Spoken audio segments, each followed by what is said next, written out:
कभी कभी ना सबसे बड़ी बड़ी बातें हमें बहुत ही छोटी छोटी साधारण सी जगहों पे मिल जाती हैं। आज हम कुछ ऐसा ही करने वाले हैं। भारत की एक बच्चों की संस्कृत की किताब उठाएंगे और उसमें से निकालेंगे स्ट्रक्चर, पर्पस और एक अच्छी जिंदगी जीने के कुछ गहरे सबक। तो चलिए शुरू करते हैं ये सफर। तो मिलिए, ये है संदीप और खुशदी। इनकी सुबह देखिए, कितनी ताजगी और खुशी से भरी हुई है। यहीं से हमारी कहानी की शुरुआत होती है। तो सवाल ये उठता है कि एक बच्चे की सुबह की रूटीन, वो भी एक संस्कृत की किताब से, हमें एक मीनिंगफुल जिंदगी जीने के बारे में क्या सिखा सकती है। क्या सच में एक सिंपल से मॉर्निंग रूटीन में कोई गहरा राज छिपा हो सकता है? चलिए मिलकर पता लगाते हैं। तो इनकी सुबह का सफर शुरू होता है दिन के सबसे पहले और सबसे अहम हिस्से से, मतलब पहले घंटे से। यही वो वक्त है जो पूरे दिन की नींव रखी जाती है।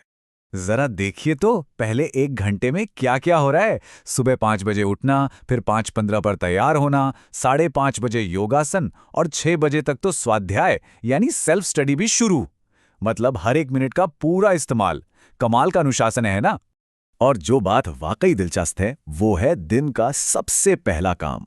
उठते ही बच्चे सबसे पहले धरती को प्रणाम करते हैं, भूमेः वंदनम, और उसके बाद अपने माता पिता को। सोचिए, दिन की शुरुआत ही ग्रैटिट्यूड और रिस्पेक्ट के साथ हो रही है। कितना सुंदर तरीका है ये। इसके बाद नंबर आता है सेहत का। पहले ऊषः पानम, मतलब सुबह उठकर गर्म पानी पीना, और फिर दंत धावनम यानी दांत साफ करना। ये देखने में छोटे छोटे स्टेप्स लग सकते हैं, पर असल में ये शरीर को पूरे दिन के लिए तैयार करने की प्रक्रिया है। और ठीक 5:30 बजे वक्त होता है शरीर और मन को जोड़ने का। सूर्य नमस्कार और योग ये सिर्फ एक्सरसाइज नहीं है, बल्कि एक तरीका है अपने शरीर और अपनी आत्मा के बीच एक गहरा कनेक्शन बनाने का। तो हमने ये तो देख लिया कि रूटीन में क्या होता है। अब जरा ये देखते हैं कि ये कैसे होता है। और इसमें सबसे दिलचस्प है संस्कृत में समय बताने का तरीका। बहुत ही एलिगेंट है। तो चलिए एकदम बेसिक से शुरू करते हैं। घड़ी में 5 बजे हैं। संस्कृत में इसे कहेंगे पंचवादनम। यहां वादनम का सीधा सा मतलब है बजे या ओ क्लॉक। पर असली मजा तो अब है।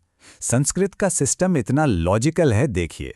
15 मिनट ज्यादा हुए तो बस सपाद जोड़ दीजिए, तो 5:15 हो गया सपाद पंचवादनम। आधा घंटा ज्यादा तो सार्ध यानी 5:30 हुआ सार्ध पंचवादनम। और अगर 15 मिनट कम है अगले घंटे में तो पादौन लगा दीजिए, तो 5:45 को कहेंगे पादौन षड्वादनम, मतलब 5:45। है ना कितना आसान और सटीक। चलिए अब सुबह की कहानी में आगे बढ़ते हैं। अब तक की सारी तैयारी एक बड़े मकसद के लिए थी, स्कूल जाने के लिए। देखते हैं आगे क्या होता है। तो 6 बजे से 8 बजे तक का शेड्यूल देखिए। पहले स्वाध्याय, फिर अपने आसपास की सफाई, उसके बाद स्नान, फिर प्रार्थना, फिर नाश्ता और ठीक 8 बजे स्कूल के लिए निकलना। हर काम के लिए एक तय वक्त है, कोई कंफ्यूजन नहीं। और ये बात साफ है कि ये सिर्फ एक टू डू लिस्ट नहीं है, ये दिन के लिए एक हॉलिस्टिक तैयारी है।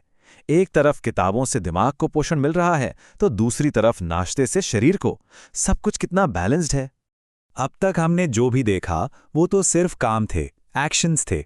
पर इस रूटीन के पीछे की जो आत्मा है, जो वैल्यूज हैं, अब उन पर बात करते हैं।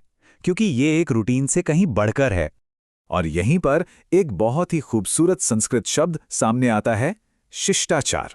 इसका मतलब है अच्छा व्यवहार, सही आचरण। ये जो पूरी दिनचर्या है ना, वो असल में सिर्फ टाइम मैनेजमेंट नहीं, बल्कि इसी शिष्टाचार का एक प्रैक्टिकल लेसन है। और शिष्टाचार के सिद्धांत क्या हैं? गुरुओं का सम्मान करना, बड़ों की सेवा, मेहमानों की इज्जत, दूसरों की मदद, यहां तक कि जानवरों के प्रति दया, सच बोलना, वक्त की पाबंदी और साफ सफाई।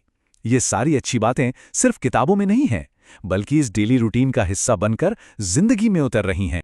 तो चलिए अब थोड़ा जूम आउट करते हैं। इस एक बच्चे की सुबह की रूटीन से निकलकर एक बहुत बड़ी तस्वीर देखते हैं। इस छोटे से अनुशासन को भारत की एक महान वैज्ञानिक और ऐतिहासिक परंपरा से जोड़कर देखते हैं।